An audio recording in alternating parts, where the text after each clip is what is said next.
Hai, di episode kali ini gue akan ngobrol bareng Naufal Al-Harith Sadli, ngomongin cara memanfaatkan momen kuliah.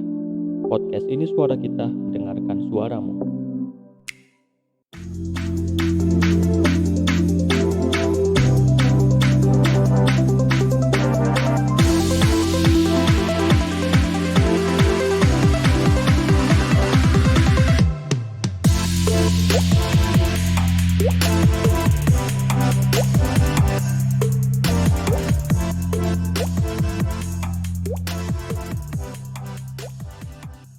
Oke, balik lagi di podcast ini suara kita.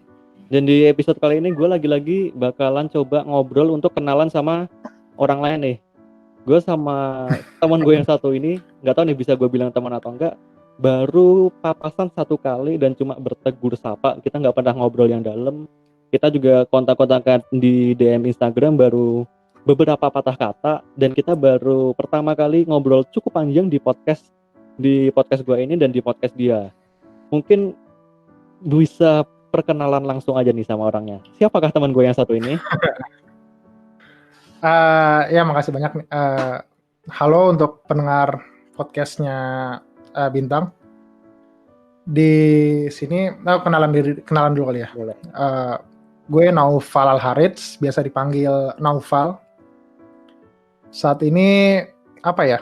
Gue masih mahasiswa juga. Gue sedang berkuliah di Fisika Universitas Indonesia angkatan 2016. Lagi tugas akhir juga, lagi skripsi juga, samalah kurang lebih. Dan apa lagi ya? Kesibukan kali ya? Kesibukan lu mungkin sekarang. Kesibukan kali ini tuh ya tadi lagi mengerjakan tugas akhir juga.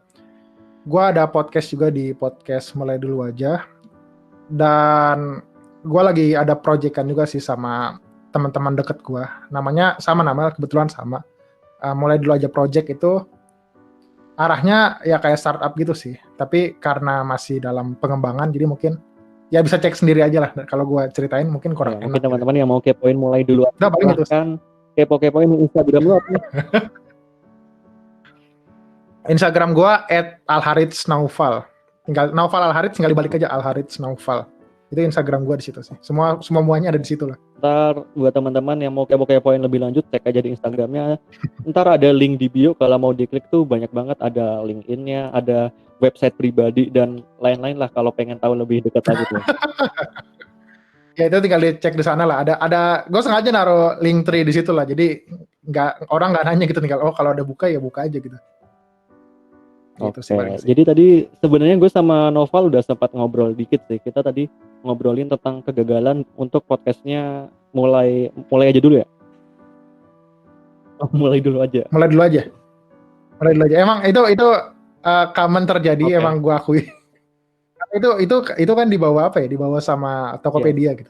Jadi sebenarnya awalnya gue dulu bikin sebenarnya. Kan Tokopedia tuh baru booming ininya, tagline-nya mulai aja dulu, itu tahun lalu tahun lalu. Gue lupa kapan pertengahan apa, gue lupa lah pokoknya lah. Tapi gue dari sebelum itu gue bikin, tapi mungkin ya money talks, pengalaman juga berbicara dan lain sebagainya berbicara, akhirnya ya itu mereka ya campaign-nya kayak gitu dan orang-orang mikir kayak gitu. Ya nggak masalah sih. Ya nggak masalah juga.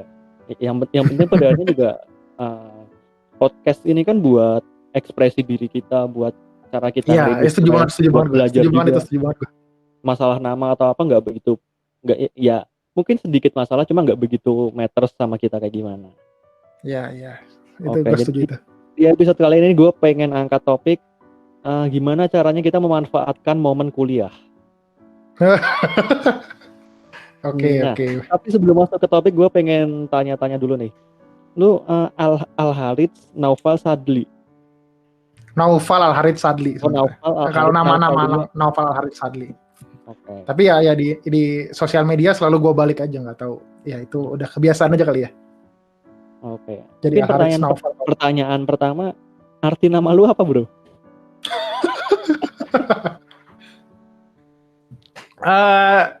Apa ya? Jujur aja sebenarnya gue kurang tahu arti nama gue sendiri. Yang gue agak aneh juga ya. Tapi yang gue tahu pasti artinya adalah kebaikan, itu pasti. Okay. Tapi gue nggak tahu artinya apa. Tapi artinya pasti arti yang sebuah kebaikan.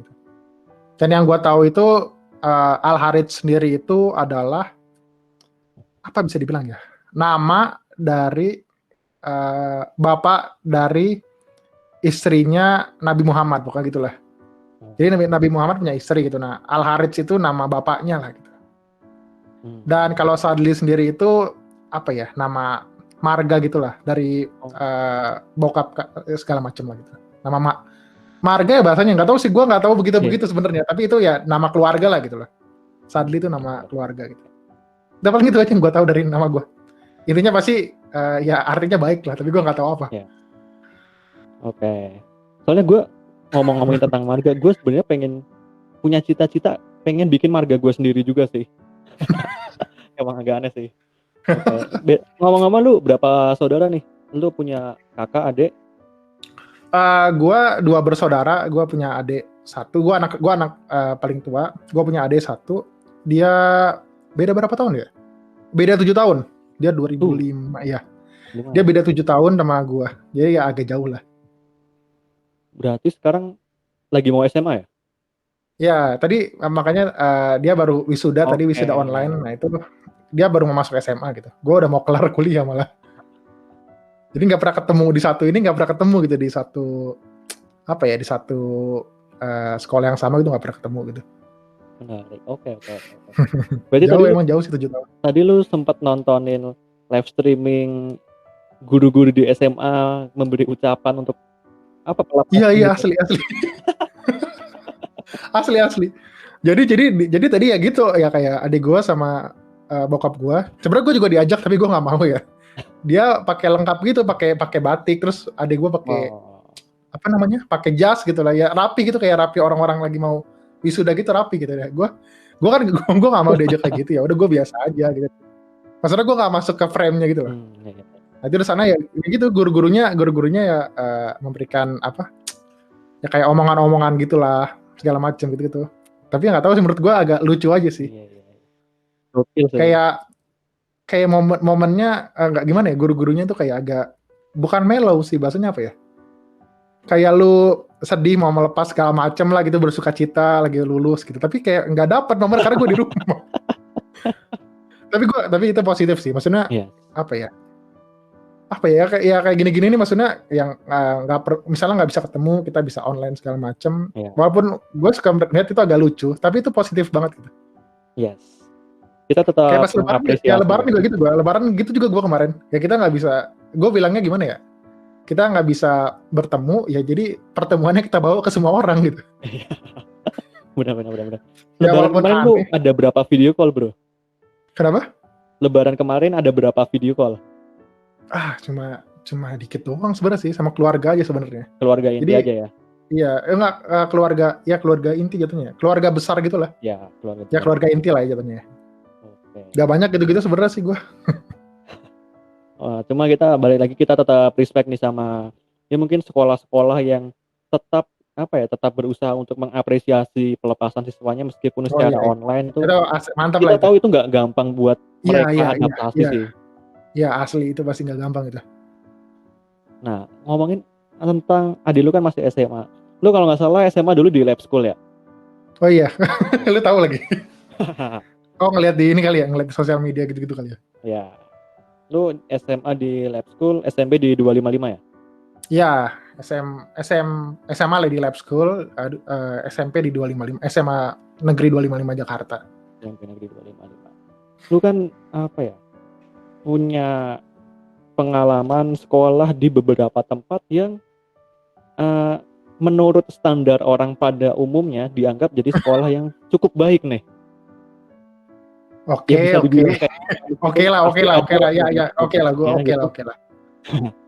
Kira-kira apa sih pembelajaran yang paling berharga dari tempat-tempat itu gitu? Ada nggak? Yang gimana ya? Sebenarnya pelajarannya pasti ada. Ini yang gue belajar secara apa ya? Hard way itu bahasa gampangnya apa ya? Secara keras gitu adalah ya gue belajar kalau sebenarnya gue bukan siapa-siapa gitu sih. Jadi mundur sedikit lagi, itu gue di SD itu bisa dibilang SD itu dari diri gue sendiri itu cukup mudah gitu lah secara akademik segala macam gitu. Karena kayak gue jarang belajar segala macam, tapi gue bisa gitu, gue bisa ngerjain gitu. Ya gue bisa kayak gitu. Dan waktu itu SD gue itu secara bahasa Inggris itu cukup baik lah. Gue tahu banget kalau yang diajarin di situ tuh cukup baik dibandingkan mungkin anak-anak yang sepantaran sama gue gitu, secara bahasa Inggris.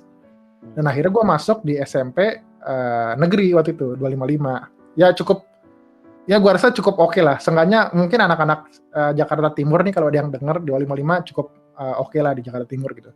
Gue masuk negeri, kayak tadi gue bilang, balik lagi kayak gue belajar kalau ternyata gue bukan siapa-siapa. Adalah awalnya ya gue dalam diri sendiri gue tuh kayak gue sombong gitu awalnya. Menarik. Kayak alah gue bisa lah, ini bahasa Inggris nggak apa-apaan sih di sini kayak gini doang gitu. Gue kayak gitu, gue sempat di tahap itu, terutama pas gue masuk kelas 1 SMP gitu. Tapi ujungnya kesana-sana gue sadar kalau ternyata orang-orang di sekitar gue, teman-teman di sekitar gue pas di SMP tuh ya pada jauh lebih jago daripada gue gitu, dari pelajaran segala macem. Dan yang gue awalnya sombong di misalnya bahasa Inggris gitu, ya gue termakan oleh kesombongan gue sendiri juga akhirnya. Jadi gue belajar cara yang kayak gitulah gitu. Berarti lu sempat banget tuh ngerasain peer pressure, lu merasa tertekan sama prestasi teman-teman yang jauh lebih tinggi daripada lu sendiri gitu.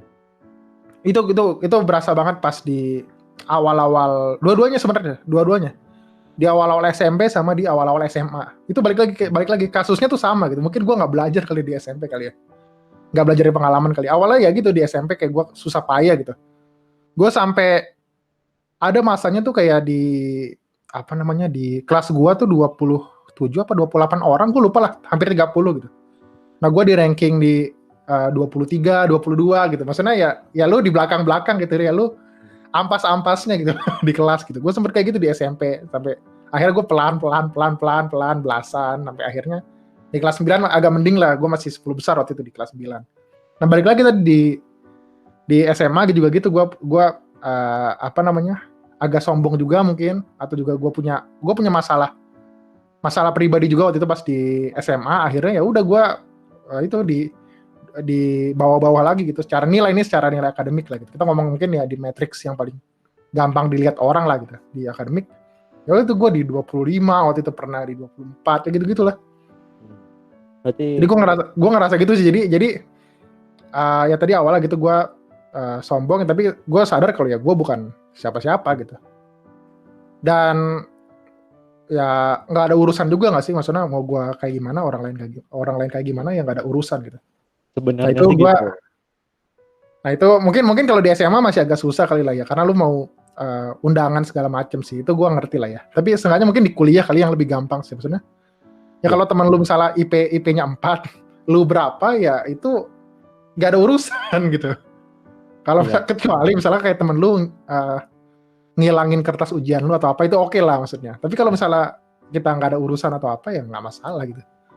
Itu sih paling sih yang terbesar banget yang gue ini pelajari di sekolah paling.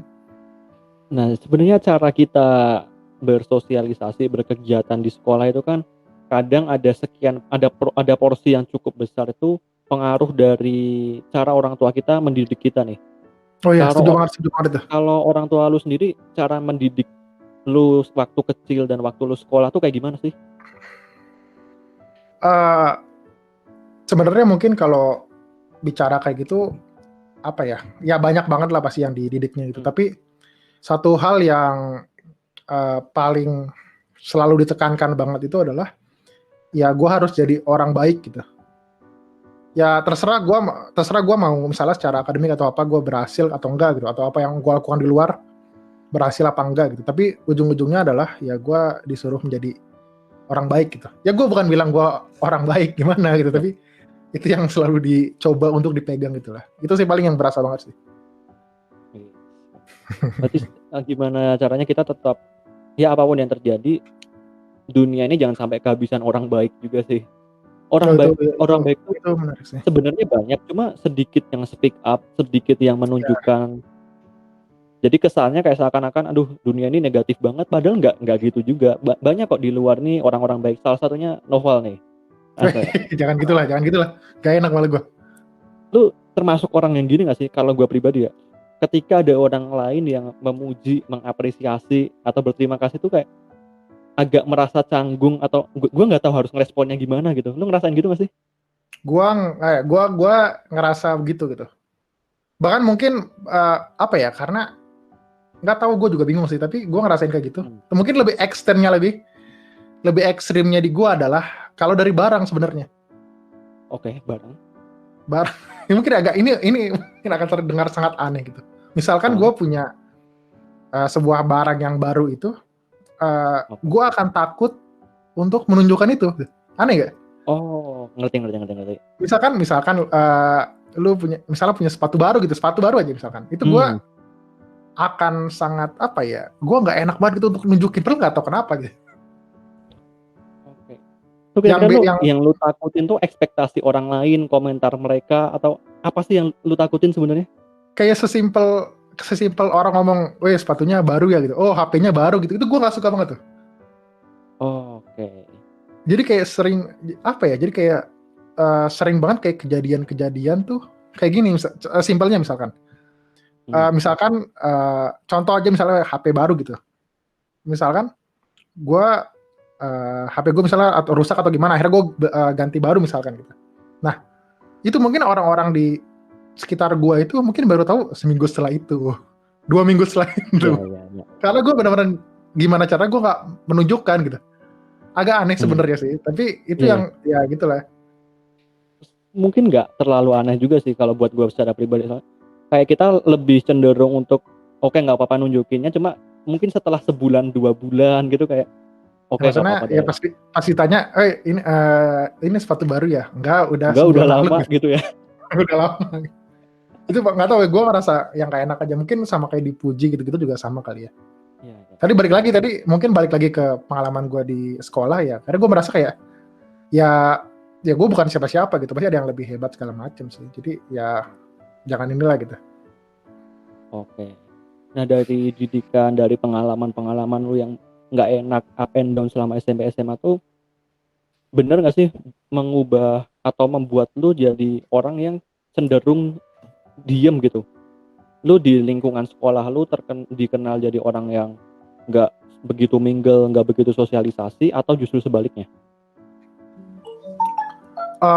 Mungkin ini apa ya? Ini cukup menarik sih, seenggaknya dari diri gue sendiri gitu. Gue pernah ngerasain semuanya. Gue pernah ngerasain jadi orang yang sangat supel segala macam gitu. Gue pernah ya gitulah. Gue pernah jadi orang yang sangat supel, yang dekat sama semua orang.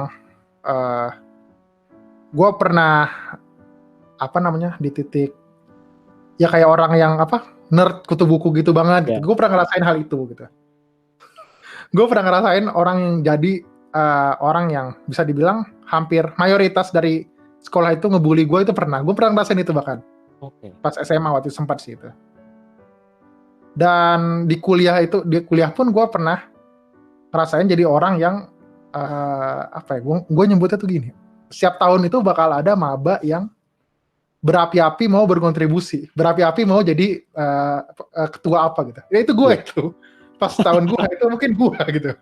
Gue bisa melihat kayak gitu. Jadi kalau gue ngeliat orang yang kayak gitu pas jadi maba, gue ketawa aja sebenarnya sih. Nah itu gue sempat ngerasain semua itulah gitu. Tapi yang gue pelajari di akhirnya adalah ya balik lagi kayak tadi. Ya gue adalah gue, ya lu adalah lu gitu. Maksudnya kalau ada hal yang salah ya gue pasti bilang sebenarnya gitu. Tapi kalau ada hal yang gue di luar kapasitas gue atau nggak perlu gue komentarin, ya mungkin gue pasti bakal diam sih. Oke, lu termasuk orang yang gampang bosenan atau nggak sih? Soalnya kan kalau dari yang lu bilang tadi kayak gue pengen nyobain jadi orang yang kayak gini, berapa saat kemudian jadi yang kayak gini, terus jadi yang gini, sampai pengalaman lu komplit baru lu decide tuh sebenarnya apakah emang lu udah punya tujuan pengen explore sebanyak-banyaknya, atau emang sesimpel lu bosenan? Mungkin kalau dari bahasanya tuh mungkin itu kayak sifat gitu-gitu kali ya, pembawaan gitu-gitu. Itu gue rasa itu gue bukan nyoba-nyoba sebenarnya sih, tapi lebih ke keadaan yang membuat gue kayak gitu. Ada keadaan ya gue dalam tanda kutip di atas gitu, ada keadaan dalam tanda kutip gue di ini sama orang-orang gitu. Itu keadaan, jadi gue tidak kesannya kayak orang yang apa ya? Gue bilangnya kayak orang yang palsu gitu nggak sih, kalau di sini lu ini, di sini lu gini, itu kayak palsu banget gitu. Tapi yang di gue itu adalah gue apa ya? Itu karena keadaan yang akhirnya membuat gue kayak gitu. Gue baru sadar itu. Gue baru sadar itu akhirnya di kuliah gitu. Yang akhirnya ya gue nggak boleh jadi kayak gitu, mau gimana lagi gitu. Tapi kalau lu bilang tadi bosanan atau segala macem, gue orangnya cenderung untuk bosanan sebenarnya sih. Sebenarnya itu. Dan lu tahu ini nggak, apa namanya, 16 personalities, tau nggak? MBTI. Yeah. Nah itu setelah gue baca-baca ternyata emang gue ISTP. Yeah. Dan itu emang orangnya ternyata bosenan, gue baru tahu gitu. Itu emang kalau ngerjain apa biasa gue bosenan sih, kayak gue bisa lompat-lompat dari hobi satu ke hobi yang lain gitu. Tapi lu itu suka banget ngobrol sama orang lain nih? Enggak juga sebenarnya sih. Tadi balik lagi karena gue introvert juga sebenarnya sih. Yeah. Tapi apa ya, orang-orang suka menjadikan introvert sebagai alasan gitu. Gue nggak bisa ngomong ke orang lain karena gue introvert gitu. Yeah. Sebenarnya nggak gitu juga sih. Gue senang ngobrol sama orang gitu. Kayak ngobrol kayak gini ya gue senang sebenarnya. Gue senang banget. Tapi energi yang gue keluarkan ya lebih besar aja gitu. Kalau gue di kamar sendiri gitu ngapain, itu gue yang ngecas diri lah gitu. Tapi kalau ngobrol ya jauh lebih capek. Tapi gue sih ya senang aja gitu. Jadi untuk teman-teman semua, jangan gunakan introvert sebagai pembenaran diri kalau lu nggak pengen belajar public speaking. Itu gue suka kesel tuh sama yang kayak gitu tuh. Parah. Emang ya gue akui emang kalau sebagai introvert itu ya lu kalau ngobrol sama orang tuh capek, lu di kerumunan capek. Itu gue gue ngerasain kayak gitu. Kayak misalnya di kampus gitu, di lab atau di mana, itu kalau di lab penuh ada 10 orang, tuh gue capek, itu gue kayak pengen balik aja ke kosan gitu. Lu kalau ngeliat lagi rame gitu gampang, agak pusing gitu nggak sih? Iya. Makanya kayak konser tuh itu capek banget sebenarnya. Konser itu capek banget. Kalau lu nanya ke gue konser udah datang berapa kali, mungkin hitungan jari doang kali. Yang itu mungkin gara-gara bandnya gue atau penyanyinya gue suka gitu. Oke. Nah itu. Jadi kalau buat lu yang introvert nih ya jangan jadiin alasan lah gitu. Ya lu bisa aja gitu. Ya. Dan sekarang nih mumpung lagi di rumah nih kan, introvert lagi jaya-jayanya nih. gue mikirnya begitu sih, maksudnya ya selama ini kan kayak gue melihat kayak kaum introvert gitu ditindas gitu, maksudnya lalu di rumah doang, main dong gitu, ngobrol kayak gitu. Nah ini sekarang kita semua di rumah nih ya lu berkuasa gitu, bukan berkuasa sih, kayak mungkin orang-orang yang ekstrovert. Lu ekstrovert ya? Apa introvert juga? Gue nggak, selain MBTI gue pernah ikut tes kayak ada berapa presentase introvert ekstrovert, kayak gue bahkan 100% introvert sih. Nah itu ini kayak mungkin kalau buat yang ekstrovert segala macem ya lu di rumah doang nggak ketemu orang, capek gitu. Tapi ya ini ya nikmati aja lah. Mungkin gue bukan menjelekkan sih, tapi kayak ya ini yang biasanya orang-orang yang introvert rasakan gitu. Kalau ya dia emang lebih senang di rumah gitu. Mungkin ini itu salah satu keadilan dari dunia. Sepertinya selama ini orang introvert ditindas, putar dikit gitu biar imbang, ntar baru dinormalin lagi. Jadi kan atau orang-orang yang ini suka main game gitu. Gimana tuh? Orang-orang yang suka main game tapi pakai misalkan inilah chat gitu lah, misalnya pakai Twitch segala macam gitu, Discord gitu. Yeah. Dia biasanya bersosialisasi lewat internet gitu. Yes. Berarti di saat titik-titik kayak di rumah ini nih, di rumah aja ini, mereka adalah orang yang paling sosialisasinya bersosialnya paling tinggi dibandingkan semua orang gitu. Yang terjadi bilang adalah orang yang nggak pernah keluar kamar, tapi dia sebenarnya adalah sekarang ini adalah orang yang paling sosial daripada semua orang gitu. Benar. Ngomongin soal game, BTW lu seberapa suka sih sama Pokemon? Kenapa tuh? Kenapa tiba-tiba nanya tentang Pokemon? Ya nggak apa-apa, penasaran aja gue. Lu punya memori apa sama Pokemon? Wah sebenarnya kalau Pokemon itu apa ya? Jadi kayak gue punya beberapa hal kayak hobi apa segala macam yang silih berganti gitu. Misalnya tadi kan kayak gue bilang gue sering bosan gitu. Tapi ada beberapa hal yang gue tinggal tapi gue bisa balik lagi. Gue tinggal bisa balik lagi. Salah satunya adalah Pokemon gitu. Di game terutama gitu. Jadi ya gue game yang di game Pokemon itu gue rasa gue pernah main semua serinya sih, kecuali yang di Nintendo Switch sebenarnya. gue cukup suka sebenarnya sama seri Pokemon sebenarnya sih. Seri Pokemon dari sekarang kan udah region, maksudnya apa ya? Bahasa gampang apa ya? Apa? Seasonnya lah, kayak tanggap seasonnya mungkin sekarang udah season ke-7 sekarang tuh. Udah ada di game sekarang di Nintendo Switch gitu. Ada yang sering dengar kan kayak Pokemon Sword and Shield gitu, yang baru-baru itu. Nah, itu mungkin sekarang udah ke-7 gitu. Nah, tapi yang sebelum itu gue main lah kurang lebih semuanya gitu. Itu sih, karena gue tau gue suka aja sebenarnya sama seri-serinya. Menurut gue ya idenya menarik segala macam sih. Berarti dari zaman-zaman Pokemon Emerald, Pokemon XY gitu udah. Ya itu asli itu. Gue pertama kali itu di kelas berapa ya? Kelas 3 apa kelas 4 gitu. Pokemon Leaf Green sama Pokemon Emerald. Ya itu waktu itu gue main di situ pertama kali. Sampai sekarang maksudnya enggak. Ya maksudnya ya gue tinggalin segala macam, tapi gue bisa balik-balik lagi terus gitu lah. Ya paling yang akhir-akhir ini aja sih gue nggak main karena gue nggak punya Nintendo Switch juga gitu. Itu kan salah satu kendala orang yang pengen main game di zaman sekarang sih. Selain memori atau kapasitasnya butuh spek yang tinggi, harganya juga tinggi sekali. Berat sekali. Dan masih banyak kebutuhan lain yang lebih penting. Benar. Nah, cuma dari berbagai pengalaman, berbagai hobi itu kan membentuk lu punya sebuah karakter tersendiri. Lu punya kebiasaan atau kecenderungan tertentu ketika mengambil keputusan. Sampai pada akhirnya lu memutuskan untuk ambil kuliah di Fisika UI itu prosesnya kayak gimana, bro? Jadi sebenarnya itu agak menarik juga sih. Sebenarnya gue nggak apa ya. Gue punya pengalaman yang buruk dengan mata pelajaran itu, yaitu fisika. Gue jadi bisa dibilang adalah anak yang nggak suka dan nggak bisa fisika, tapi masuk fisika. Menarik. Aneh gak sih? Saya kayak kontradiktif banget gitu. Tapi gue bisa dibilang adalah orang yang kayak gitu. Kayak gue punya masalah sama guru fisika di SMP. Jadi di SMP ada 2 guru fisika. Gue punya masalah sama duanya bahkan gitu. Di SMA juga bahkan gue lebih nggak ngerti lagi sama sekali gitu. Dan baru di terakhir itu di kelas 12 itu, kelas 3 itu gue menemukan satu guru fisika itu. Guru fisika terakhir gue itu di SMA itu yang bikin gue berpikir untuk ke sana gitu. Tapi sebenarnya berpikirnya bukan untuk masuk jurusan fisika sih, tapi yang gue tahu lagi tadi balik ke hobi segala macam itu, gue tahu kalau gue sangat suka yang namanya elektronik itu, bukan elektronik sih, kayak ngerangkai gitu lah. Dulu gue main Tamiya juga soalnya. Itu gue kayak senang banget gitu lah, ngerakit apa kayak yang menggunakan tangan dulu lah gitu lah, yang dengan elektronik apa segala macam, komputer gitu gue seneng kayak gitu. Nah, karena gue tahu arah gue yang harusnya gue ambil adalah ke sana gitu. Karena gue mikir kalau gue bisa jadi kayak teknisi apa gitu, elektro atau mesin gitu, gue rasa gue akan sangat senang akan hal itu gitu. Nah makanya gue waktu itu berpikir yang mau gue ambil adalah teknik elektro gitu. Nah pilihan keduanya adalah ilmu komputer.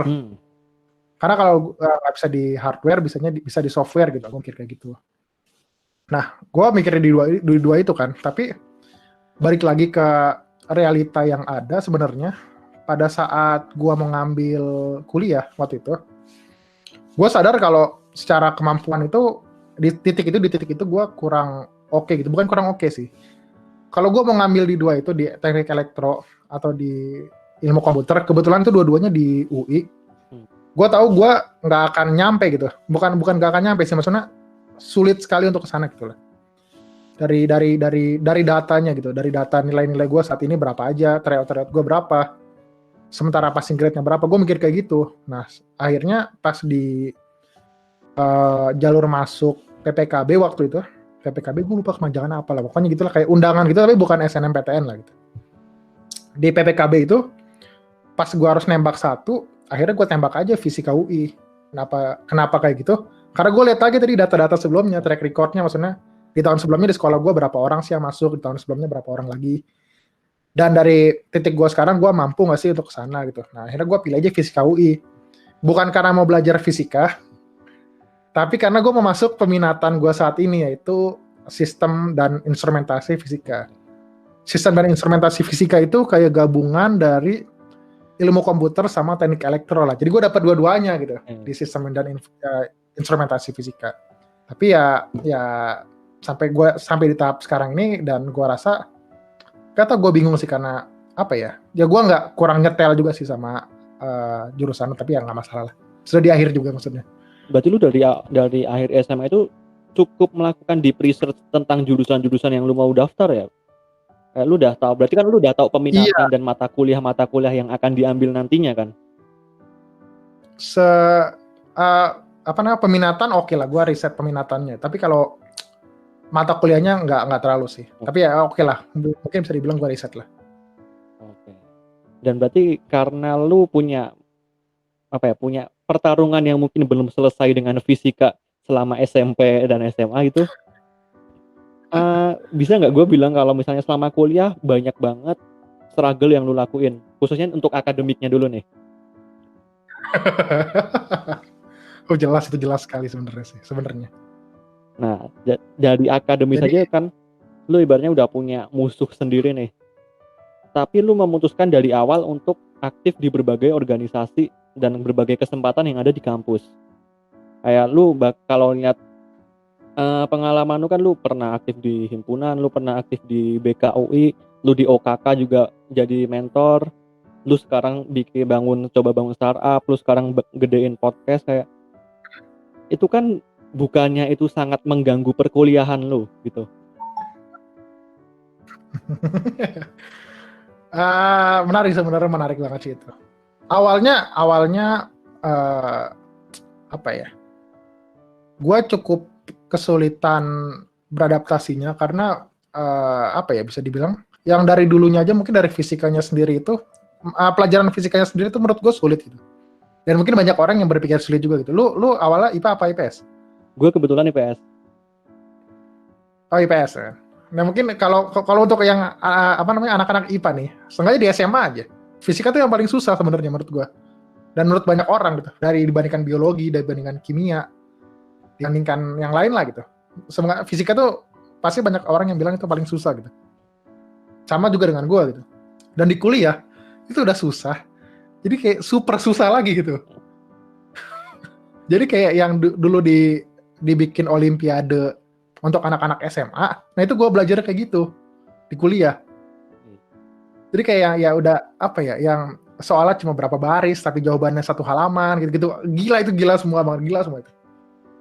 Nah di 4 semester awal itu ya gue apa ya, gue struggle gila-gilaan lah gitu. Maksudnya ada mata kuliah yang gak lulus segala macam gitu-gitu, dan kesulitan untuk memahami materinya segala macam. Awalnya gue kayak gitu. Dan makin kesana-sana setelah semester 4 gitu, semester 4 lewat, semester 5 segala macam, semester 5 kan masuk peminatan. Yeah. Itu gue udah mulai apa ya, akhirnya gue pilihannya adalah apakah gue pengen seriusin di sini, yang gue rasa gue apa ya, kayak nggak mungkin bisa melebihi teman-teman gue yang juara-juara olimpiade gitu lah. Jadi kalau di jurusan-jurusan sains itu pasti ada beberapa anak yang dia alumni olimpiade yang udah levelnya dewa semua gitu lah. Yang dia mungkin nggak perlu kuliah juga dia udah bisa gitu. Gue rasa di titik itu gue kayak mau gue belajar sebagaimanapun di bidang fisika, gue nggak mungkin bisa sampai ke sana gitu. Akhirnya pilihan gue adalah ya gue mencari jalan gue sendiri gitu. Jadi ujung-ujungnya kuliah gue jadikan kewajiban, harus tetap selesai segala macem.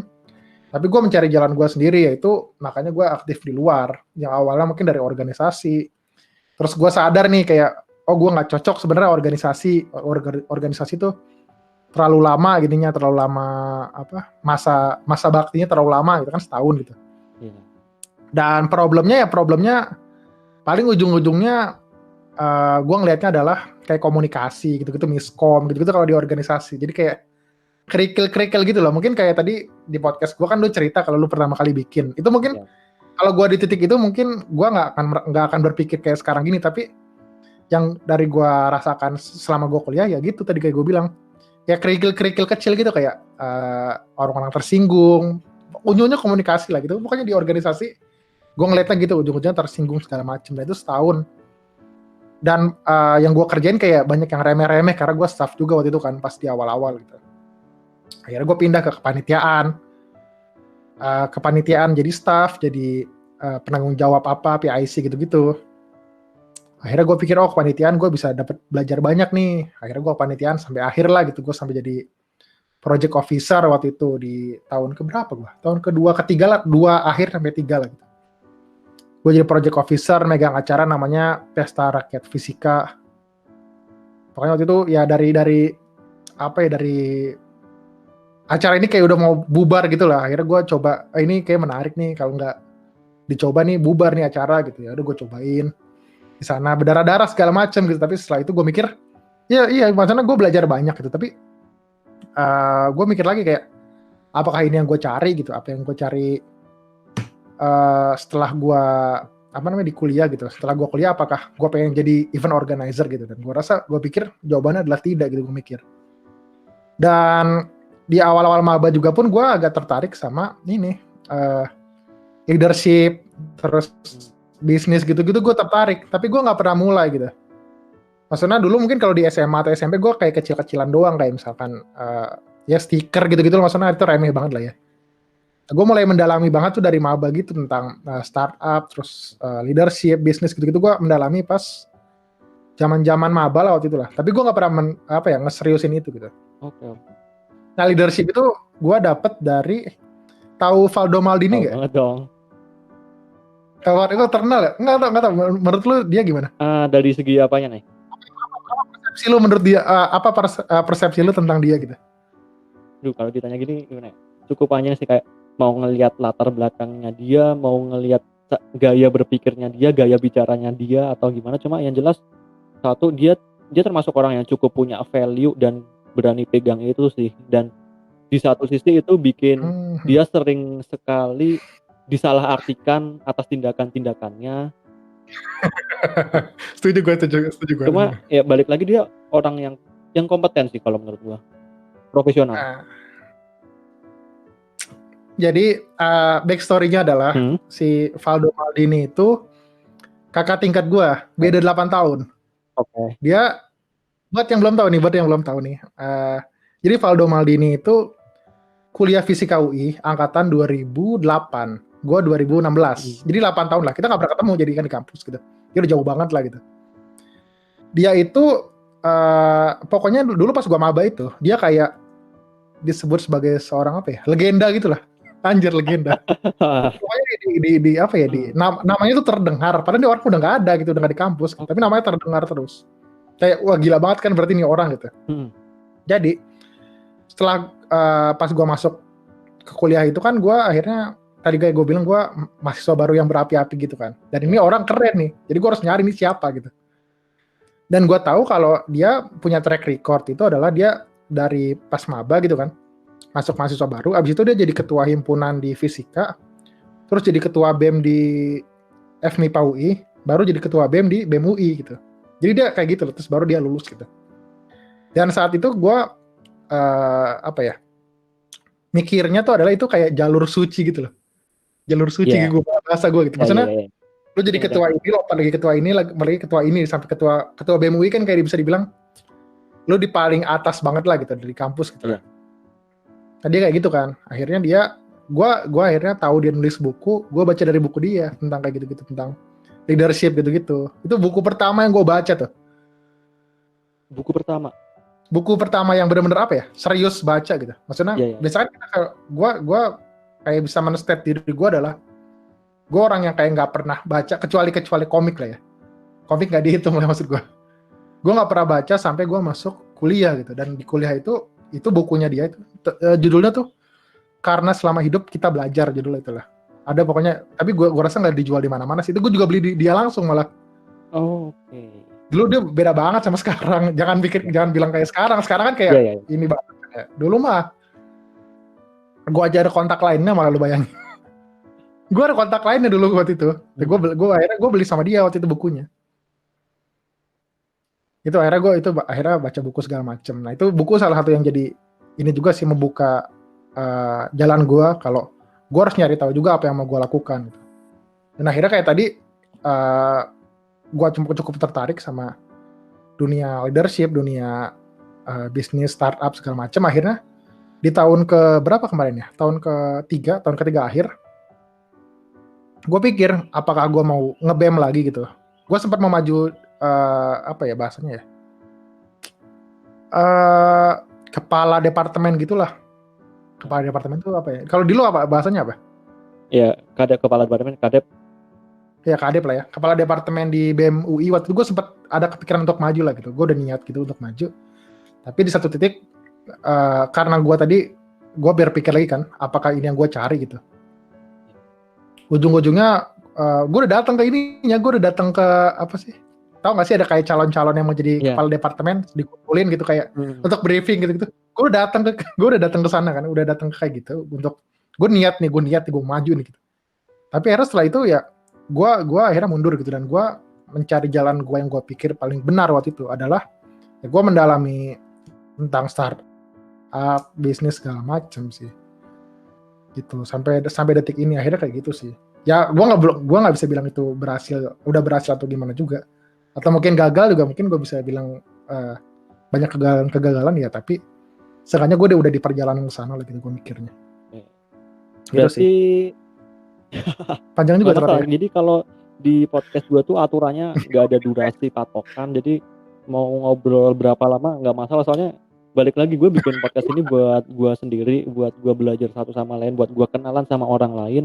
Jadi kalau misalnya ada yang dengerin kebetulan suka dan bermanfaat ya bagus, cuma kalau misalnya nggak cocok ya nggak usah didengerin. Sebenarnya itu simpel aja kayak gitu sih. Ya gue setuju banget sama itu. Maksudnya ya kalau lu apa ya? Ya setiap karya pasti kan akan menemukan apa ya? Orang-orang yang suka gitu. Ya kalau yang nggak suka ya nggak usah tinggal nggak usah denger aja gitu. Maksudnya nggak masalah. Tadi kan lu bilang berarti gue tadi sebenarnya pengen nanya sih kayak lu dapat insight untuk terus dalam tanda kutip terus-terusan belajar dan lu perlu belajar dari awal kuliah itu berarti dari bukunya Bang Faldo ya, dari pada awalnya. Awalnya itu pertama kali gue nggak bisa bilang kalau gue belajar dari situ doang sih, tapi itu yang paling pertama gue baca dan akhirnya membuka ke yang lain-lain lah. Oke. Menarik sih. Gue soalnya baru ngikutin Bang Faldo tuh ya belakangan beberapa tahun yang lalu sih, belum yang ya kan gue bukan anak UI yang gue nggak tahu legend apa yang terjadi di sana gitu. Kalau kenapa tuh maksudnya nggak tahu sih ya, mungkin beda kali ya, mungkin tergantung universitasnya kayak itu sih, ya mungkin karena kampus gue kekurangan role model sih sejujurnya, kayak siapa aja orang yang dalam tanda kutip vokal atau punya value dan dia berani memperjuangkan itu tuh sedikit sih ya, secara kampus gue masih angkatan pertama juga, jadi justru kita yang mau nggak mau jadi role model untuk satu sama lain dan itu agak susah juga. Nah cuma balik lagi nih, lu memutuskan untuk bisa dibilang menerjunkan diri lu dengan tujuan belajar meskipun lu ngerasa nggak nyaman dengan itu nggak sih? Iya sih. Apa ya? Gua menemukan, nah ini juga balik lagi tadi ke pencarian gue segala macam gitu. Gue menyadari kalau ternyata gue emang orangnya senang belajar sebenarnya. Gue orangnya senang belajar, tapi gue nggak cocok sama apa ya bahasanya ya, sistem sekolah gitu lah. Oke. Kalau lu lagi sekolah misalkan nih, lu ngelihat tiap pagi misalnya teman lu ada yang datang terlambat, nah itu tuh gue yang kayak gitu. Kayak sering banget terlambat datang ke kelas segala macam gitu. Atau orang yang suka tidur di kelas, nah itu gue yang kayak gitu. Karena menurut gue kadang-kadang ya kayak sistem yang di sekolah gitu tuh nggak cocok dengan gue gitu. Menurut gue itu nggak menarik gitu, kadang-kadang banyak pelajaran-pelajaran yang nggak menarik gitu. Iya. Kayak misalnya sejarah kayak gitu-gitu. Nggak tahu sih, kayak gue nggak tertarik dengan apa yang diajarkan segala macam. Tapi gue sadar ternyata kalau gue senang belajar gitu, senang apa ya, menabrak ketakutan gue gitu loh. Oke. Yang bikin lu sadar atau kapan sih lu nyadar sama hal ini? Mungkin kalau waktu tepatnya gue nggak bisa tahu, gue nggak tahu kapan gitu lah ya, karena itu natural aja gitu. Tapi yang gue pikir adalah yang gue sadari adalah gue bisa kalau ngulik sesuatu itu sampai nggak inget waktu gitu loh, sampai kayak sesimpel apa ya, sesimpel gue belajar ngedit video gitu di Premiere Pro gitu. Gue mulai kayak jam 9 pagi gitu, jam 10 pagi gitu. Gue mulai kan, ini gimana caranya cuma bikin video 7 menit, tapi ini gue kan belum pernah nih Premiere Pro gitu. Gue coba aja gimana set. Pas gue sadar, videonya selesai, itu udah jam 10 malam. Gue nggak ingat apapun tentang itu. Maksudnya gue cuma berhenti bentar doang maksudnya. Kayak berhenti bentar lanjut lagi, berhenti bentar lanjut lagi. Tapi gue nggak sadar kalau tiba-tiba, lah kok ini udah jam segini gitu. Itu sih, jadi gue berpikir kayak gitu sih, karena apa ya, akhirnya ujung-ujungnya kalau gue udah belajar yang gue pengen tahu gitu, atau yang bisa membuat gue apa ya, menabrak ketakutan gue, akhirnya gue gas aja gitu, nggak tahu kenapa. Mungkin lu termasuk orang yang ini sih. Jadi ada tipikal orang tuh kalau nggak salah namanya scanner. Jadi misalnya lu ngerasa ngelihat sesuatu bidang atau sesuatu kegiatan, terus lu mikir ini kayaknya gue bisa deh ngelakuin ini, terus lu coba pelajarin sampai pada akhirnya lu ada di satu titik, oh nih gue bisa juga ngelakuin ini gitu. Cuma setelah itu kayak lu ngelihat ada hal lain lagi, oh gue kayaknya juga bisa nih ini, terus lu pindah lagi. Lu gitu nggak sih? Iya apa ya, mungkin bisa Jadi dibilang gitu. ya gue kayak gitulah, mungkin gue nggak tahu juga ya. Tapi itu gue seneng banget ngulik-ngulik hal baru gitu-gitu tuh, gue entah kenapa gue seneng aja gitu. Oke. Berarti lu udah punya pengalaman tuh dari bidang yang beda-beda, atau misalnya di organisasi kan biasanya ada tracknya gitu, kayak misal lu dari awal masuk tuh staff di departemen apa, ntar lanjutnya jadi kepala di departemen itu. Lu di bidang apa biasanya?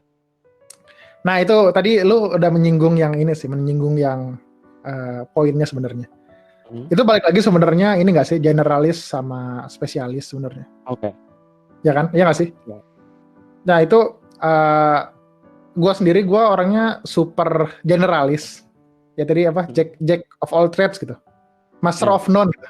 Jadi master tapi bukan di hal apapun gitu. Jadi agak ironi juga sebenarnya sih. Jadi gue bener-bener kayak gitu, karena ya gue apa ya, gue nyobain semua yang mau gue coba gitu, atau yang menurut gue menarik gitu. Gue pernah di kayak perlengkapan pernah, atau di humas gitu-gitu pernah, di dokumentasi, di acara, di mana-mana lah gitu. Akhirnya gue pernah di mana-mana gitu sih sampai akhir. Seenggaknya di organisasi itu kayak gitu sih. Tapi ya bagusnya gue tahu semuanya. Buruknya adalah yang pertama, gue sebenarnya nggak perlu tahu semua itu sebenarnya. Tapi gue tahu semuanya gitu. Tapi menurut gue ya nggak perlu tahu semuanya gitu. Pertama itu. Kedua, ya gue nggak punya track yang jelas gitu loh. Bener kata lu tadi, gue nggak punya track yang jelas gitu loh. Jadi kayak kalau misalkan lu mencari misalnya departemen misalkan ya, olahraga misalnya gitu. Kalau lu misalnya mencari orang yang dari staff orang yang mau jadi kepala departemen olahraga gitu misalkan, ya jelas pasti lu nyarinya dari orang yang suka olahraga atau pernah jadi staff di departemen olahraga gitu, ya sih.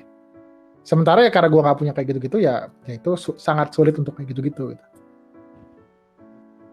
Itu jelas sih. Karena ya balik lagi, orang-orang yang generalis pasti kayak gitu. Kalau dari diri lu sendiri kira-kira gimana? Apa lu merasa diri lu spesialis apa generalis apa gimana?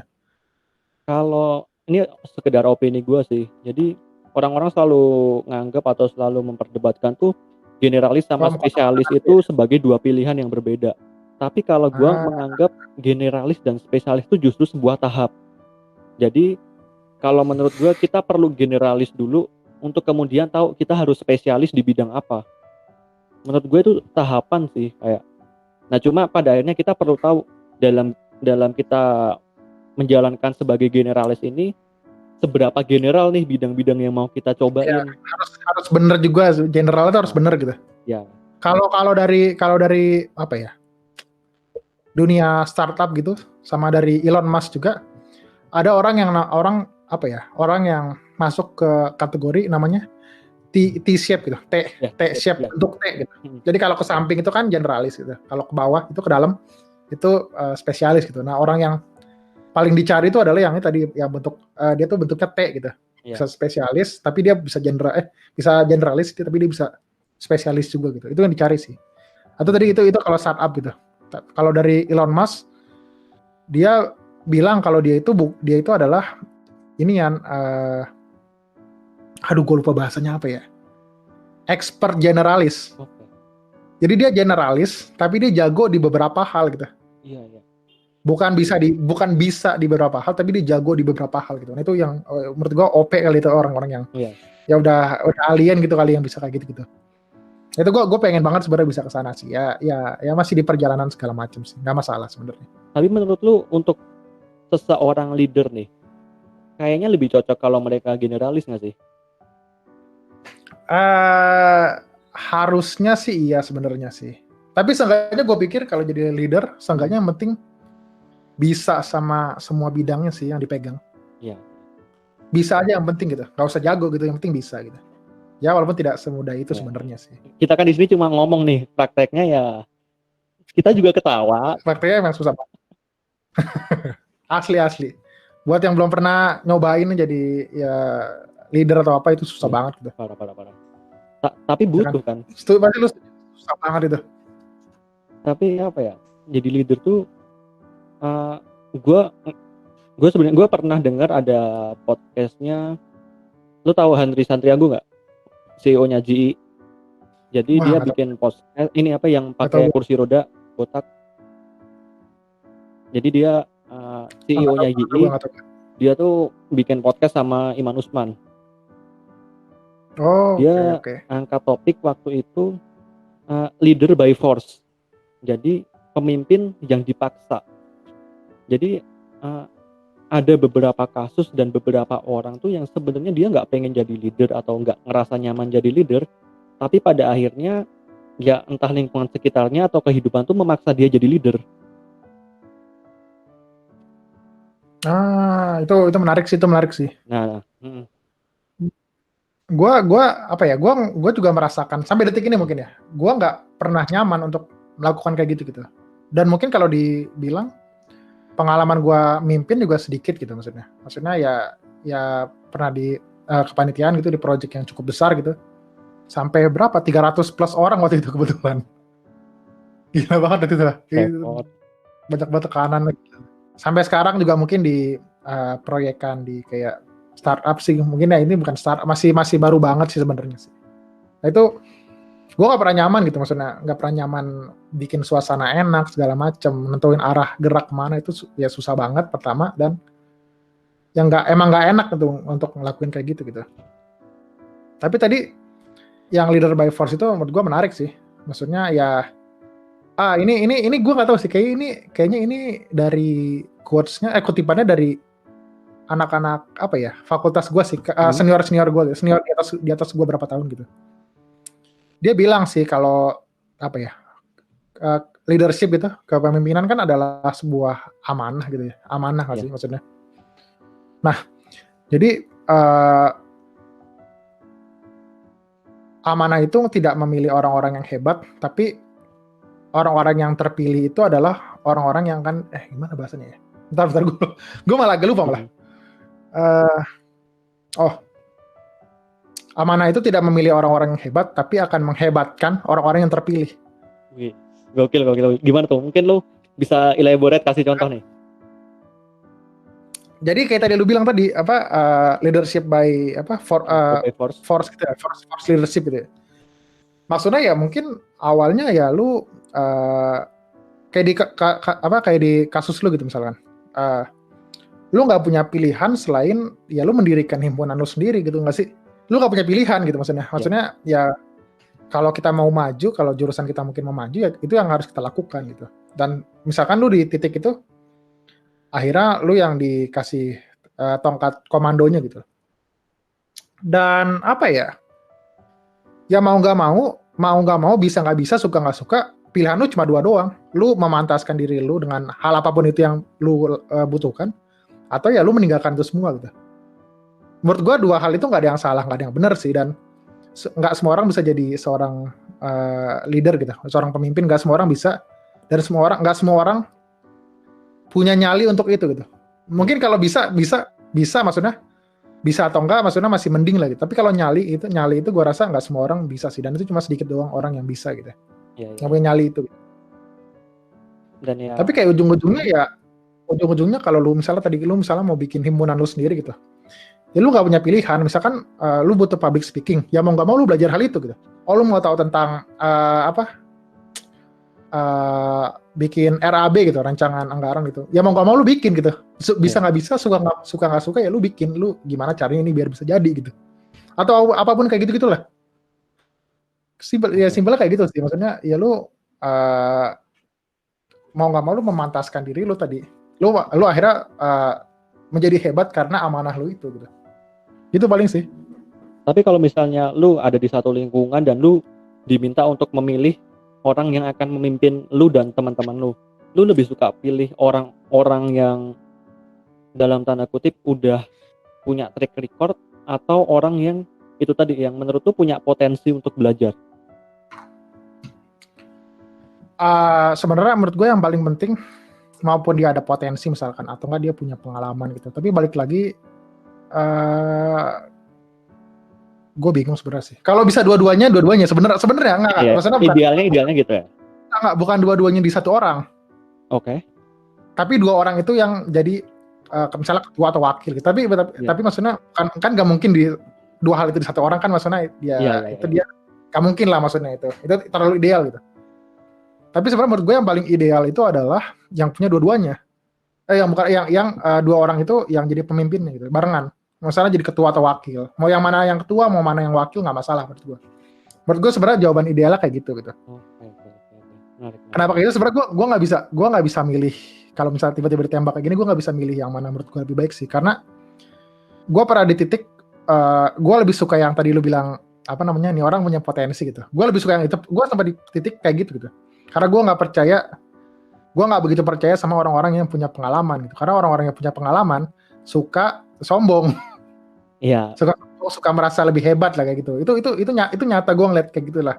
Banyak orang-orang yang kayak gitu. Iya. Kenapa gitu kan? Gue mikir kayak gitu. Awalnya mendingan orang-orang yang punya potensi lah untuk belajar di situ gitu. Tapi setelah gue kesini-sini, gue berpikir lagi, orang yang punya potensi untuk belajar itu, kita nggak tahu potensi dia akan berakhir di mana gitu. Benar.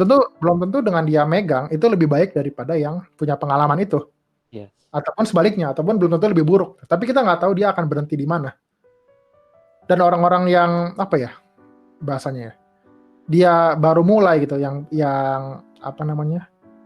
dia punya potensi lah untuk belajar segala macam. Dia akan ada hal yang gue bilangnya itu kayak ilmu jalanannya yang si orang ini nggak tahu, yang orang udah berpengalaman ini tahu ilmu jalanannya gitu. Kayak sesimpel mungkin cara-cara nego birokrasi apa segala macam gitu. Itu kadang-kadang mungkin orang-orang yang baru mulai itu nggak tahu gitu. Iya.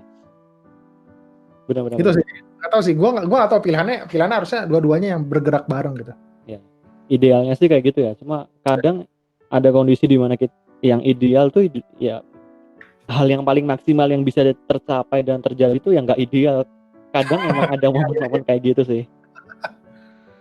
Nah cuma kadang kayak gitu tuh justru bisa jadi sebuah panggilan untuk diri lu sendiri gitu. Kayak oke, lu ngerasa di satu lingkungan itu orang yang akan memimpin itu bukan orang yang ideal. Justru itu bisa jadi muncul pertanyaan untuk diri lu sendiri nih, untuk teman-teman semua yang dengar mungkin, apakah sebenarnya orang yang ideal atau orang yang pantas itu justru diri lu sendiri gitu? Kalau misalkan dari gue sendiri sebenarnya sih. Kalau misalkan di titik kayak gitu, terus gue merasa kayaknya yang paling pantas ya diri gue gitu.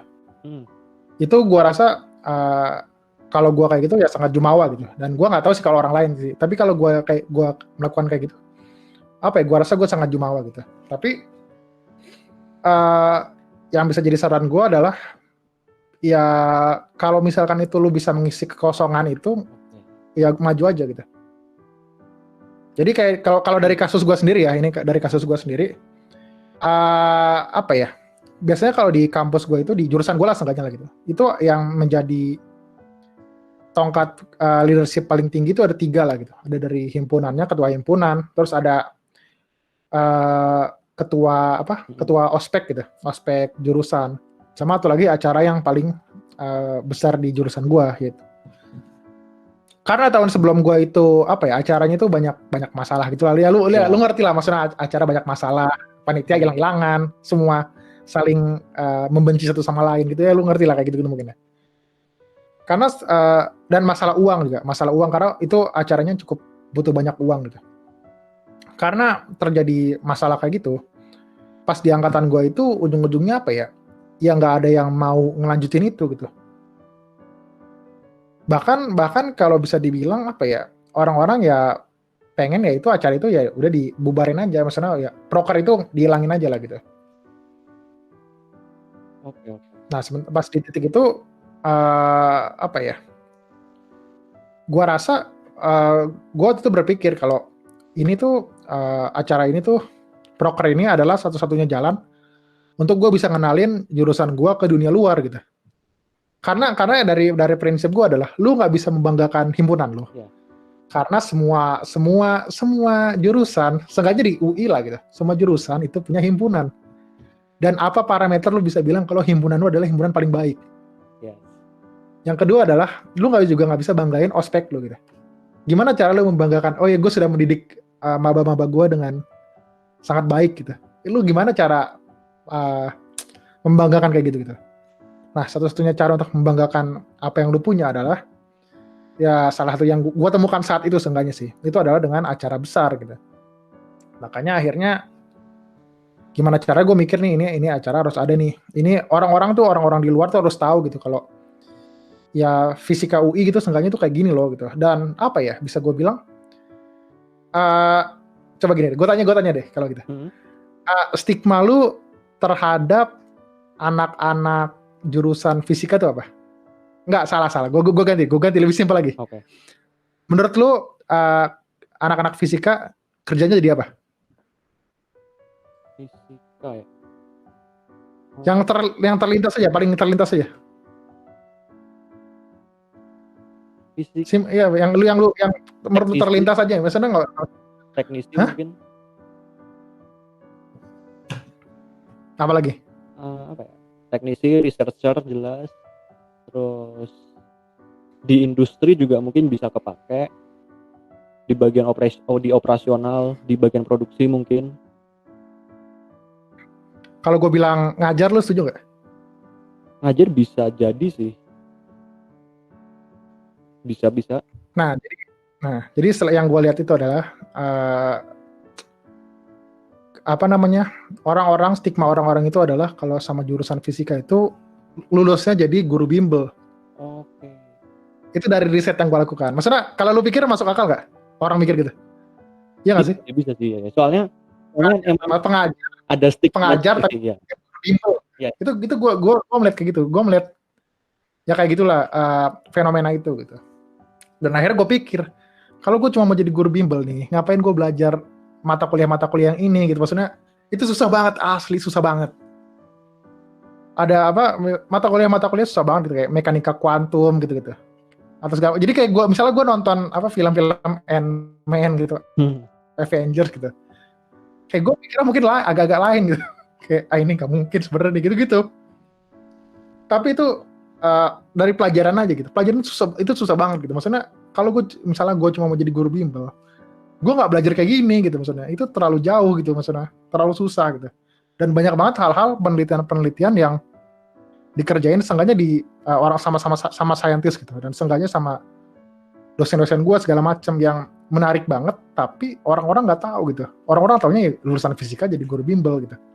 Gue melihat fenomena itu, dan di titik itu kan kayak tadi gue bilang, gue adalah mahasiswa baru gitu yang berapi-api gitu lah. Sampai di titik itu gue adalah mahasiswa yang benar-benar bangga banget sama jurusan gue gitu. Jadi ya mau nggak mau gue mikir kayak gue harus menyelamatkan acara ini gitu. Waktu itu gue mikir kayak gitu sih. Itu kayak idealis banget waktu itu kayak gitulah. Dan kan akhirnya kan gue nggak mungkin ngomong sendiri gitu kan. Akhirnya gue ngomong ke ya balik lagi tadi kayak teman-teman terdekat gue segala macam kayak gitu-gitu.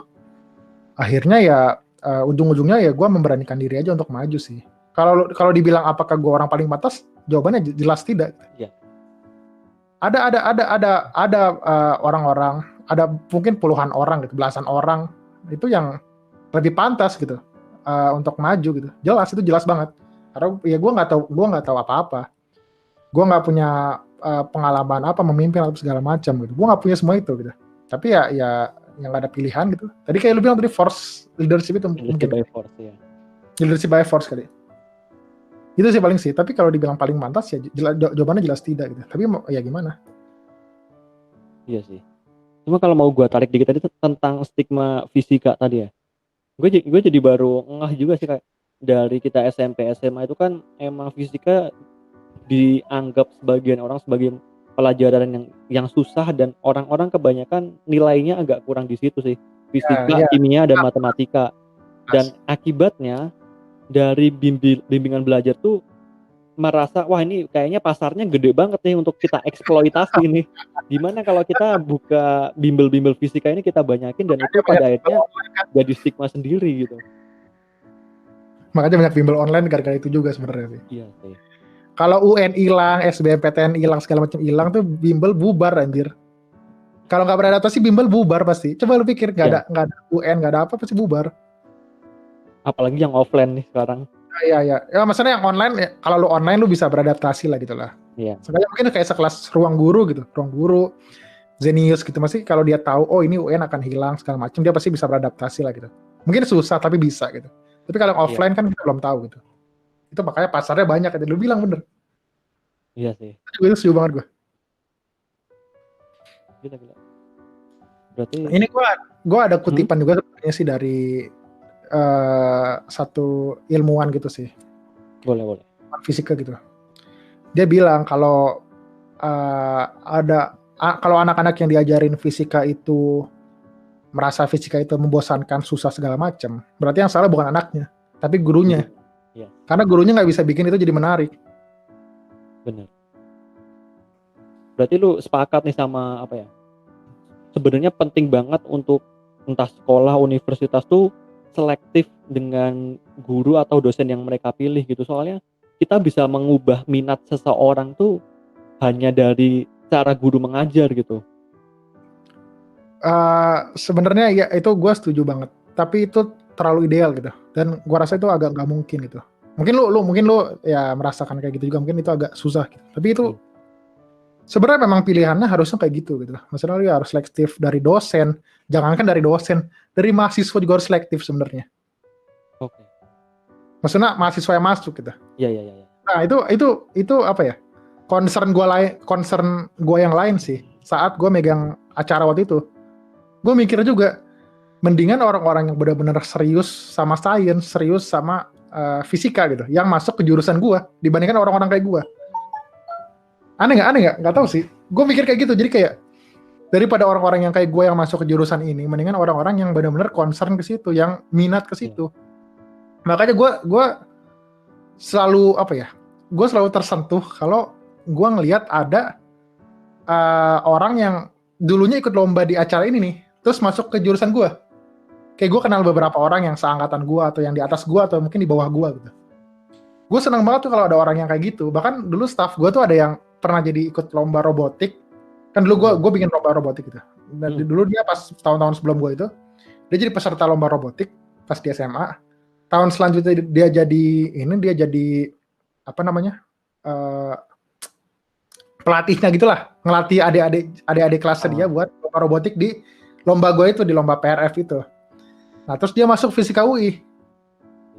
Terus gue jadiin penanggung jawab di bidang lomba robotik itu. Jadi lu bayangin aja, dia dari dia peserta terus jadi pelatih masuk Fisika UI. Jadi yang megang lombanya. Oke. Gue mikir kayak lebih baik banyak orang-orang yang kayak gitu yang masuk ke jurusan gue daripada orang-orang kayak gue gitu. Iya. Sebenarnya idealnya dimanapun kalau bisa kayak gitu sih.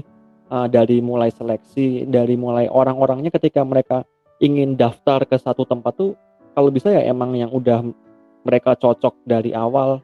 Makanya kan sebenarnya salah satu hal positif dari sekolah-sekolah di luar itu, mereka udah mulai pemetaannya tuh sejak dini, kayak bahkan di universitasnya pun kan di semester awal mereka dibebasin mau ambil pelajaran di bidang apa aja, ntar di tahun kedua atau tahun ketiga baru kalau lu mau ambil ke bidang ini nih.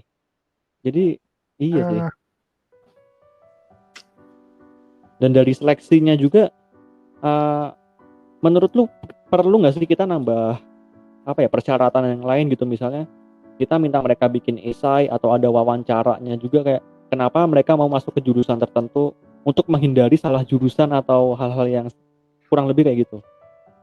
Sebenarnya mungkin kalau ngomongin kayak gini apa ya, bukan kapasitas gue lah, itu jauh Ya. banget lah gitu. Tapi sebenarnya mungkin apa ya, roda pendidikan sebenarnya ini kan ya. Roda pendidikan itu terlalu besar gitu, terlalu besar. Ya. Rodanya terlalu besar untuk digerakin sama segelintir orang gitu. Bahkan kayak Menteri Pendidikan gitu, misalnya Pak Nadiem gitu. Gue sebenarnya suka banget sih sama kebijakan dia gitu. Kayak ngapusin UN, ganti jadi apa asesmen karakter gitu-gitu. Gue suka sama itu. Tapi apa ya? Gue setuju banget sebenarnya harus ada metode-metode lain selain ngerjain soal gitu. Misalnya kayak misalnya lu masuk fisika gitu. Sebenarnya lu pas lagi SBM gitu, ya lu nggak perlu bisa fisika untuk masuk situ. Lu bisa aja pelajaran yang lain, lu bahasa Indonesia bisa full, bahasa Inggris bisa full, biologi bisa full, dan lu masuk situ gitu. Iya nggak sih? Itu jadi kayak nggak match gitu nggak sih maksudnya? Ya balik lagi deh. Mungkin harus ada dari apa ya? Minat juga harus jadi salah satu poin yang bisa diukur gitu. Iya. Mungkin bisa dari esai, tapi mungkin gue rasa esai bisa bohong lah ya. Nggak tahu sih. Nggak tahu ya. Tapi mungkin esai bisa bohong gitu. Tapi gue rasa tetap perlu sih. Seenggaknya kalau lu nambahin satu hal yang baru, walaupun nggak 100% menyelesaikan masalah, tapi seenggaknya setengahnya terselesaikan gitu. Itu menurut gue lebih baik sih. Kayak gue bilang tadi, kayak misalnya masuk jurusan gue gitu. Dengan ada misalnya kayak tadi gue bikin acara waktu itu, gue ya kan kayak gue tahu juga nggak mungkin semua orang yang masuk itu adalah orang-orang yang telah ikut acara itu gitu, atau suka dengan science gitu. Tapi gue pikir kalau misalnya ada 10 orang, 20 orang, misalnya seangkatan 150 gitu, ada 10 orang, ada 20 orang yang masuk gara-gara itu udah jauh lebih baik daripada nggak ada sama sekali gitu. Iya. Jadi ya geraknya pelan-pelan gitu sih. Ya kalau bahasa Jepangnya kaizen lah, kita continuous improvement dikit-dikit nggak masalah, yang penting kita ke arah yang benar gitu. Bahkan kalau nggak salah tuh apa ya, sudut pandang atau kampus-kampus Ivy League kayak Harvard, Stanford dan lain-lain tuh ketika mereka seleksi orang-orang yang mereka undang untuk masuk ke universitas mereka itu, ya mereka nggak terlalu memperhatikan, ya akademisnya penting, nilai penting, tapi standar utamanya tuh justru mereka lebih fokus ke mencari alasan mereka pengen belajar di sini tuh apa sih, kenapa mereka pengen fokus ke bidang ini, kira-kira kedepannya nanti mereka bisa memberi feedback atau memberi impact ke society-nya tuh kayak gimana, giving back apa yang bisa mereka lakukan. Itu justru jadi pertimbangan yang dipakai di kampus-kampus Ivy League. Sedangkan di tempat kita kebanyakan ya emang perlu terus diperbaiki, cuma kebanyakan masih terlalu melihat angka sih, overrated banget. Kalau kayak misalnya kayak apakah lu misalkan IP aja, misalnya itu kan pas mau masuk nih, pas udah di dalam aja, apakah kalau IP lu lebih bagus daripada misalnya IP si A lebih bagus daripada si B gitu, apakah si A jelas lebih apa bahasanya ya, minat terhadap hal itu, kan belum tentu juga gitu. Iya. Karena gue punya juga teman yang dia kayak senang banget sama astronomi gitu-gitu segala macam, yang bisa dibilang tuh dia suka banget sama ilmu fisika gitu, ilmu alam segala macam, dia suka banget. Tapi secara akademik dia bisa gue bilang ya kurang bagus gitu. Tapi apakah dia nggak minat? Itu kan enggak. Kan dia sebenarnya suka banget gitu. Sementara ya kayak tadi gue bilang, balik lagi, ada orang yang nilainya bagus, IP-nya bagus, tapi ya dia sebenarnya ya dia mungkin suka belajar aja gitu misalnya, atau segala macam. Itu gue ngeliat ada teman-teman gue yang kayak gitu juga. Ya itu sih, pendidikan di Indonesia bisa diselesaikan kalau lu rajin sih. Cuma end up lu perlu tahu nih. Asli itu. Asli kalau lu rajin, tekun, ngumpulin apa tepat waktu gitu-gitu, itu semua selesai itu masalah. Ya. Asli bener-bener. Cuma pada akhirnya orang-orang yang rajin di bidang-bidang itu, entah dari biasanya kan ada tuh yang dari SD sampai SMA dan kuliah tuh terbiasa di ranking-ranking atas terus, giliran di kuliah kayak mereka mulai kaget, anjir gue dulu kayak gini, terus sekarang nilai gue turun dikit, gue merasa tertekan. Kadang mentalitasnya agak kurang gitu loh. Gua sangat respect tentang mentalitas ya, sama orang-orang yang sering ranking terakhir. Ya. Yang sering apa ya bahasanya ya? Melawan sistem gitu. Maksudnya lu orang-orang yang sering remedial atau lu orang-orang sering bisa di kelas tidur lah atau apa, melawan standar masyarakat lah. Standar gitu lah. Gue sangat respect banget sama orang-orang yang kayak gitu, yang punya mental kayak gitu.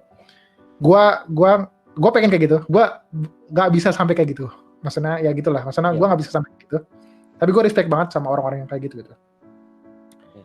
Karena balik lagi ya ujung-ujungnya yang akan tahan sama apa yang terjadi ya orang-orang yang kayak gitu. Ya misalnya dia orang-orang yang udah terbiasa gagal, orang-orang yang udah terbiasa dicap buruk gitu. Itu makanya ada ininya kan, ada apa namanya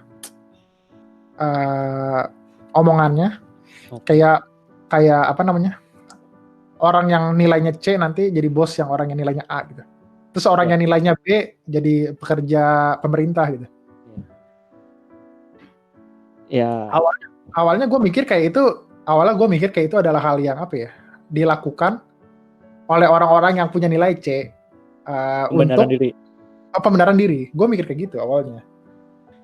Sampai di titik gue ngobrol sama nyokap gue. Kayak gue bilang kayak gitu tadi, kayak ini paling kayak gitu tuh adalah hal untuk menyenangkan gitu, pembenaran diri orang-orang yang nilainya C kali. Kayak kalau udah nilainya jelek terus dia merasa kalau dia bakal bisa jadi pemimpinnya orang yang nilainya A gitu. Tapi ternyata kata nyokap gue itu adalah hal yang lumrah aja sih terjadi kalau di industri-industri gitu. Dan bahkan kata nyokap gue pun orang-orang yang apa ya, nilainya bagus banget gitu lah di SMA, di kuliah gitu, pas di kerja juga sengaja di kantor nyokap gue kata dia sih itu ya nggak bisa banyak gitu, nggak bisa berbuat banyak juga gitu. Tapi enak bukannya kita mendiskriminasi orang yang apa ya, orang yang nilainya kayak gini harus kayak gini, atau leadership apa pemimpin itu jauh lebih baik daripada karyawan biasa tuh enggak kayak gitu ya. Semua punya porsinya masing-masing gitu ya. Justru yang perlu kita cari itu sebenarnya kita cocok ada di posisi mana, apakah kita merasa nyaman ada di atas, kita ngerasa oke di tengah atau di bawah juga nggak masalah. Itu yang perlu kita cari sebenarnya. Makanya ada misalnya orang yang di depan layar, orang balik layar gitu ya. Itu asli kayak gitu bener, setuju gue. Ada misalnya orang yang cocok kerja di kantor gitu misalkan, ada cocok orang yang kerjanya bisa di lapangan, ada orang yang cocok kerja sama orang, ada yang cocok bikin bisnis sendiri. Sebenarnya balik lagi tadi, nggak ada yang benar, nggak ada yang salah, nggak ada yang lebih bagus daripada yang lain atau enggak sebaliknya gitu. Ya benar-benar setuju banget gitu. Oke. Yang salah tuh kalau lu memaksakan sebenarnya. Yang salah kalau lu memaksakan yang tidak seharusnya.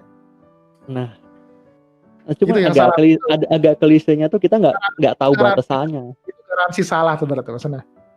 Itu garansi salah tuh. Maksudnya kalau lu milih yang mana sesuai dengan ini lu, ya lu nggak salah gitu. Tapi kalau lu memilih yang tidak seharusnya, gua rasa itu salah sih. Itu pasti salah itu harusnya. Cuma kalau gua tarik dari awal tadi sampai sekarang, dari semua timeline selama lu kuliah, kalau lu bisa sebutin satu pengalaman yang paling berharga, lu akan sebut itu pengalaman apa? Selama lu kuliah? Apa ya? Kayaknya yang paling berharga itu pas gue nyari diri gue sendiri sih. Oke. Nyari diri gue sendiri bahasa gimana ya? Pas gue lagi nggak tahu lah gue mau ngapain setelah lulus gitu. Pas gue lagi nyari gitu, apa sebenarnya gue cari sih? Yang belum ketemu juga, maksudnya gue pada saat gue memulai itulah gitu. Itu sih yang paling penting banget sih. Kejadian apa yang bikin lu kepentok dan mikir, anjir gue kedepannya harus kayak gimana nih? Ada nggak kejadian tertentu atau pertanyaan tertentu yang melandasi itu? Itu kayak gue bilang tadi, kayak setelah gue megang acara yang gue pegang itu, gue merasa kosong aja gitu.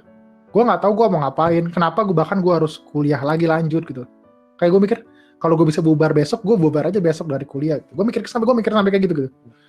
Itu sih yang gue pikir itu kayak apa ya? Yang gue yang gue rindukan gitu dari gue pas megang acara itu bukan pas gue sambutan di ini, bukan sambutan di auditorium. Maksudnya kan orang mikir kan kayak orang selalu bilang kayak lu bayangin nanti pas lu lagi sambutan ditonton sekian orang gitu. Orang mikir kayak gitu kan. Tapi itu gue kalau lu tanya sekarang apa rasanya itu, gue udah nggak ingat, gue udah lupa. Tapi yang gue rindukan adalah pas gue rapat malam-malam capek-capek. Aneh gak sih sebenarnya? Iya. Pas gue rapat malam-malam pas lagi ya gitu lah, pas gue lagi kesusahan ini gimana gitu, itu yang gue rindukan. Dan setelah gue cari tahu kenapa gue merindukan itu, karena pada saat itu gue punya tujuannya adalah acaranya berhasil. Dan setelah gue selesai acara, gue nggak punya lagi itu semua gitu. Gue sampai di situ sih akhirnya. Ya udah, akhirnya gue mencari segala macam. Makanya ada podcast mulai dulu aja juga gara-gara itu. Kenapa namanya mulai dulu aja? Karena gue nggak tahu sebenarnya kemana, tapi gue mulai aja. Gue netapin standar sebenarnya sih ke podcast mulai dulu aja gitu. Yaitu gue akan memikirkan untuk berhenti di rekaman ke-50. Oke, kenapa tuh? Jadi gue akan jalan terus sampai episode ke-50. Nah, di episode 50 itu gue akan berpikir ulang apakah gue akan lanjut atau tidak. Nah, dan sekarang belum sampai ke sana. Sedikit lagi sih. Gue rasa 9 lagi kalau nggak salah. 9 lagi apa 8 lagi gue lupa lah. Sampai ke rekaman ke-50. Gue berpikir kayak gitu. Itu pas pertama kali gue bikin kan. Pas pertama kali mau gue up, gue mikir kayak pokoknya sampai rekaman ke-50, di rekaman ke-50 gue akan menentukan apakah gue lanjut apa tidak. Jadi ya ujung-ujungnya kayak apa ya? Kalau kayak podcast gitu atau misalnya YouTube gitu, itu kan kayak abstrak gitu kan. Lu nggak punya tujuan akhir nggak sih? Tujuan lu tidak mungkin kayak 100.000 subscriber gitu, 1 juta subscriber, kan nggak gitu kan tujuannya gitu. Atau enggak? Jadi gue bikin aja tujuan untuk gue sendiri, yaitu misalnya rekaman ke-50 gitu. Gue mikir kayak gitu. Angka 50 tuh lu dapetin dari mana? Apakah dari lama waktu atau apa? Awalnya gue mencari angka yang bikin gue takut sebenarnya. Karena kalau gue bilang 10 rekaman gitu. 10 rekaman tuh gak ada rasanya kan. Maksudnya lu kalau bikin podcast dari nol nih, pas di rekaman ke-10 dari audiens ya, paling simpel gitu. Dari audiens kan gak ada yang denger gitu jatuhnya. Maksudnya audiens tuh pasti gak ada yang dengar kalau dari sampai 10 doang gitu. Dan gue mikir lagi waktu itu ya, setahun itu ada 52 minggu. Setahun ada 52 minggu. Kalau gue konsisten dan gue bolong lah jatah 2 minggu, dalam setahun gue nyampe ke rekaman ke-50. Walaupun ujung-ujungnya itu gagal sih, maksudnya gue sempat banyak bolong segala macem. Tapi ya itu akhirnya gue tetapkan di 50 itu, dan angka 50 menurut gue cukup tinggi lah ya. Iya. Cukup tinggi untuk membuat lu takut tapi tidak terlalu jauh gitu. Kayak kalau misalnya gue mikir ke angka di 100 gitu, itu kayak jauh banget gitu maksudnya. Gue mikirnya waktu itu kayak gitu. Sampai sekarang pun gue rasa 100 pun jauh gitu sebenarnya. Iya, benar-benar. Tapi kalau dari gue pribadi, gue ambil referensi dari, lu tahu Alexandro Ruby nggak? 30 Day of Life. Iya. Gue kutip kalimatnya dia. Awalnya tahu dari partnernya, Mas Aryo. Segario. Nah, Segario itu, balik lagi tuh, itu menarik lagi nih. Dia yang salah satu ngasih tau gue tentang podcast juga sih. Salah satu yang bikin gue mulai podcast. Kebetulan juga nih, dia itu kakak tingkat lagi gue di SMA, tapi jauh banget. Oke.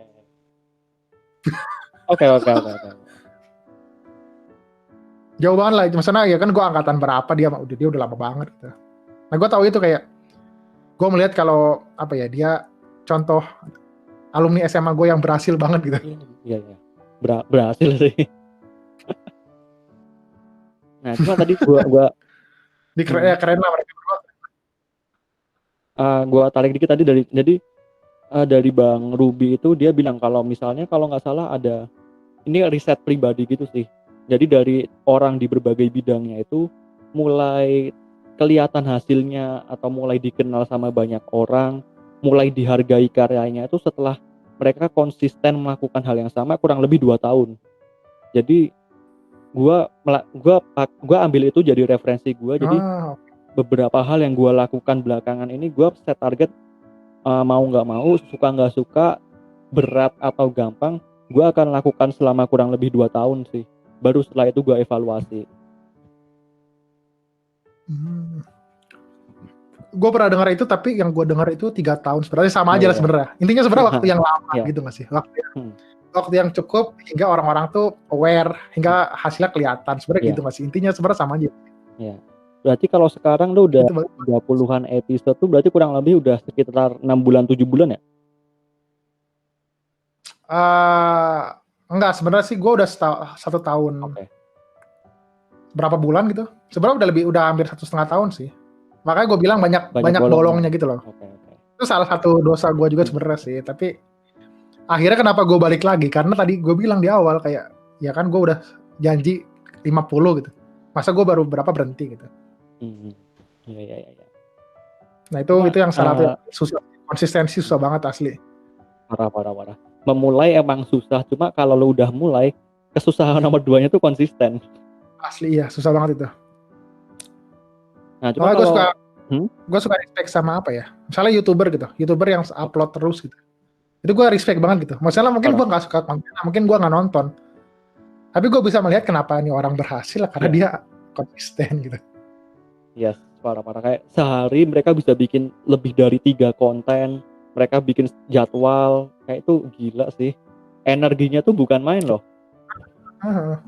Kayak orang menghujat aja segala macam gitu. Tapi di belakang timnya kebakaran pasti itu, mikirin kayak gitu.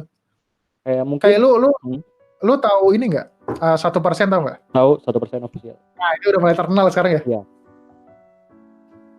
Kebetulan dulu di startup gue itu, gue kerja sama dia. Okay. Dulu dia ini yang jadi yang punya itu dia alumni psikologi UI. Yang punya waktu itu dia alumni psikologi UI 2015. Jadi gue kenal sama dia dari teman gue lah, teman satu tim gue gitu. Akhirnya dia itu dulu kan masih nggak serius gitu kan, masih kayak sampingan gitu. Dulu subscribernya tuh masih 5.000 kalau nggak salah, 5.000 waktu itu. Akhirnya dia ngajakin waktu itu kan, mau nggak ini bareng, mau nggak kerja sama bareng gitu. Dia bilang kayak gitu ke gue sama ke tim gue waktu itu. Kerja sama barengnya gimana? Dia bilang kalau nanti gue bantuin dia bikin video, 1 video per minggu sebenarnya nggak susah kan? Iya. 1 video per minggu gitu, 1 video per minggu waktu itu. Gue nge-provide itu tiap minggu 1. Nanti dia bantuin ke gue bikin produk segala macam gitu-gitulah. Pokoknya waktu itu kita kerjasama aja gitu. Kerjasamanya mah asal lu tahu, kerjasamanya di kantin fakultas. Lo kira kerjasamanya di kantor gimana? Enggak, di kantin fakultas. Orang lagi pada makan sekitar kita kan, kita ngomongin kayak gituan. Ngomongin kayak gitu. Terus gue ketemu timnya dia gitu kan. Maksudnya dia waktu itu masih berdua. Masih bertiga. Dia ada satu lagi orang dari Zenius waktu itu. Jadi yang punya 1% itu tadinya orang Zenius gitulah. Terus dia ada lagi dari Zenius lagi, satu lagi. Terus ada satu lagi anak psikologi juga. Jadi mereka bertiga. 1% tadi bertiga doang gitu. Nah, gue ketemu tuh gitu segala macam, ngomongin ini cara bikin videonya caranya gini gue diajarin gitu lah. Terus gue bikin 1 per minggu, gue bikin 1 per minggu. Dan di titik itu sekarang udah nggak lagi gitu. Kenapa udah nggak lagi? Karena tim gue pun nggak sanggup untuk menyanggupi itu 1 per minggu. Awalnya bisa, tapi kayak makin di sana gue sama tim gue makin dikejar-kejar gitu loh untuk bikin video gitu. Karena balik lagi kejar deadline gitu kan, mereka kejar deadline gitu. Sementara setim agak kesulitan untuk mengerjakan itu gitu. Tapi yang dibilang dari awal ke gue itu pada saat pertemuan pertama itu, mereka ngejar gimana supaya tiap hari mereka upload 1 video. Kalau lu ngecek di akunnya 1% di YouTube itu, dia setiap hari upload 1. Itu udah di planning dari jauh-jauh hari gitu waktu itu. Seenggaknya yang setahu gua adalah pada saat gua ketemu itu, pada saat masih 5.000 subscriber, seingat gua ya 5.000 itu. Masih baru main-main tapi masih baru mau diseriusin.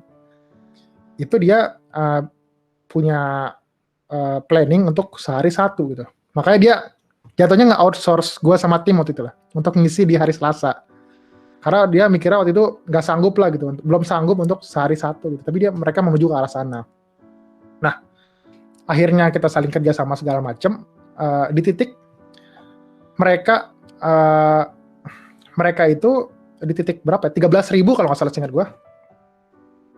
Dia bilang pas di 13.000 itu dia udah rutin konsisten gitulah sehari satu gitu.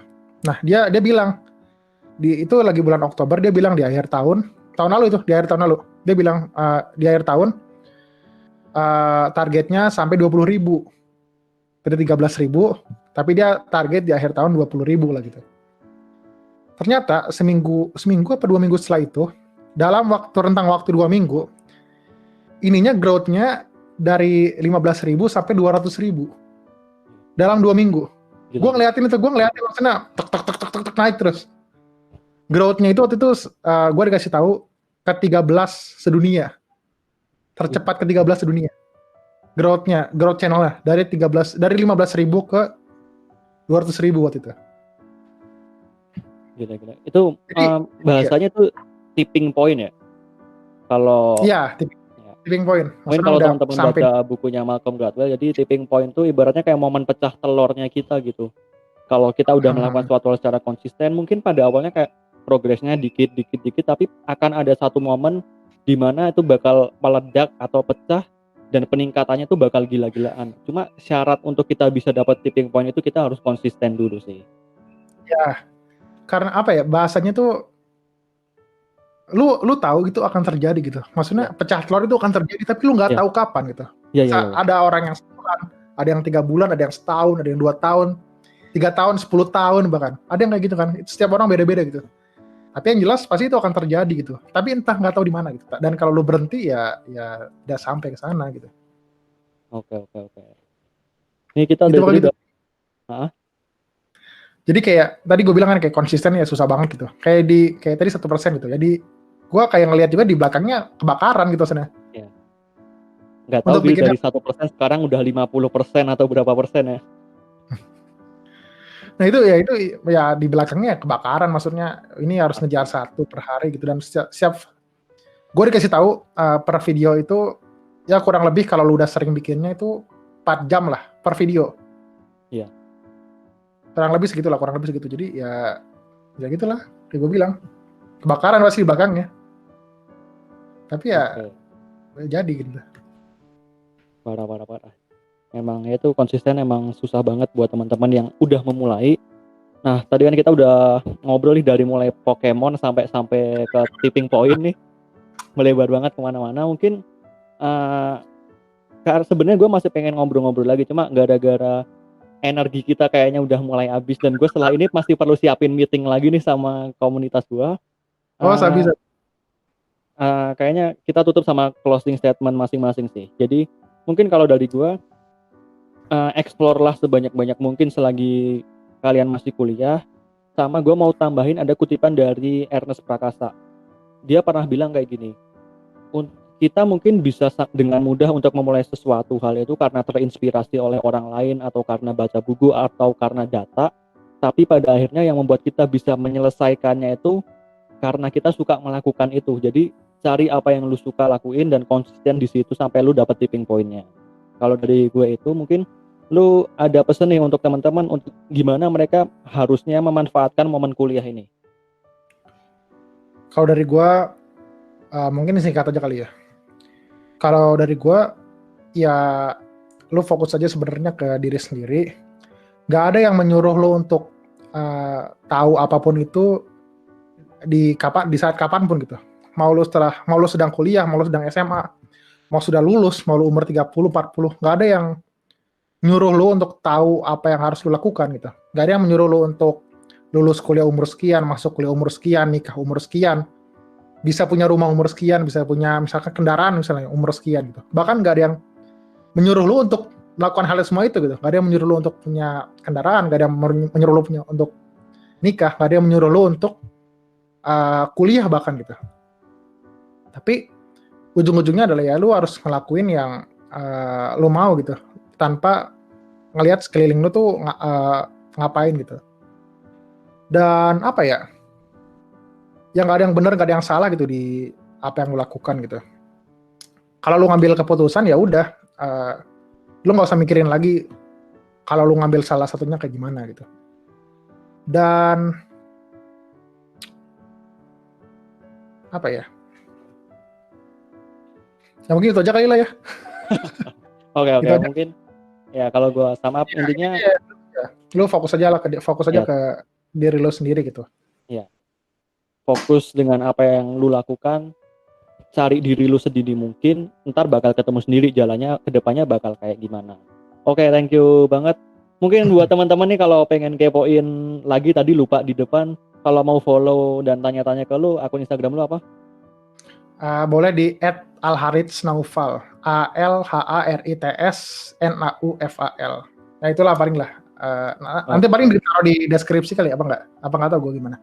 Oke, ntar gue taruh deskripsi, sama gue ada ini sih, ada postingan, ntar gue kasih ada quote dari lu, gue kutip terus gue kasih video gitu. Boleh lah. Tenang. Lu soalnya penting juga buat narasumber tuh buat jadi personal brandingnya, kayak ini gue pernah ngobrol di sini, gue pernah ngisi di sini, itu cukup membantu lah. Atau ya anggap aja nih sebagai wujud apresiasi gue lah buat kalian gitu. Mantap lah. Oke. Jadi thank you banget atas waktunya dan energinya. Semoga ini siapa tahu bermanfaat buat teman-teman yang dengerin, dan semoga dari kitanya juga ada hal yang satu sama lain bisa diambil, dan kedepannya semoga kita bisa makin belajar lebih banyak dan bisa bermanfaat. Thank you banget atas waktunya, and goodbye di next episode.